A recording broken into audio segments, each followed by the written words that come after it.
أعوذ بالله من الشيطان الرجيم. بسم الله الرحمن الرحيم. سأل سائل بعذاب واقع للكافرين ليس له دافع من الله ذي المعارج. تعرج الملائكة والروح إليه في يوم كان مقداره 50,000 سنة فاصبر صبرا جميلا إنهم يرونه بعيدا ونراه قريبا.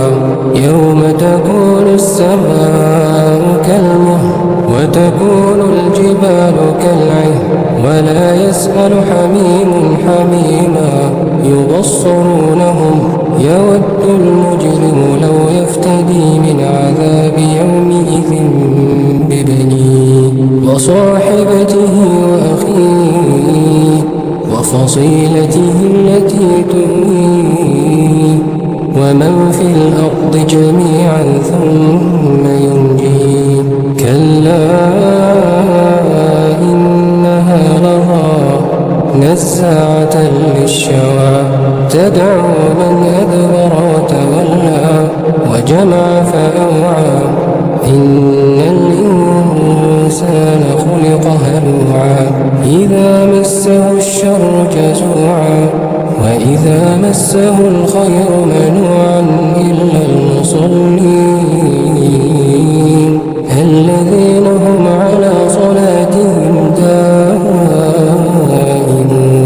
والذين في أموالهم حق معلوم للسائل والمحروم والذين يصدقون بيوم الدين والذين هم من عذاب ربهم مشفقون. إن عذاب ربهم غير مأمون. والذين هم لفروجهم حافظون إلا على أزواجهم أو ما ملكت أيمانهم فإنهم غير ملومين. فمن ابتغى وراء ذلك فأولئك هم العادون.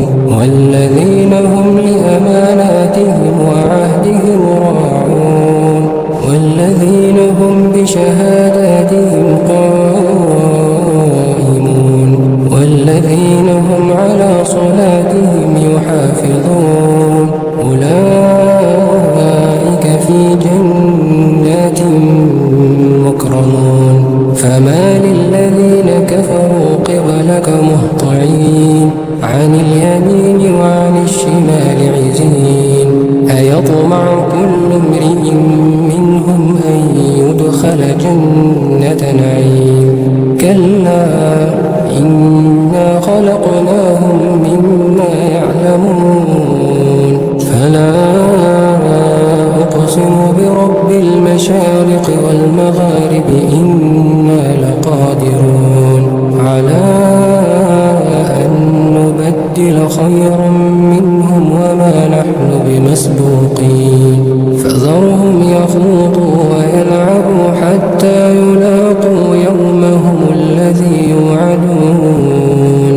يوم يخرجون من الأجداث سراعا كأنهم إلى نصب يوفضون. خاشعة أبصارهم ترهقهم ذلة ذلك اليوم الذي كانوا يوعدون.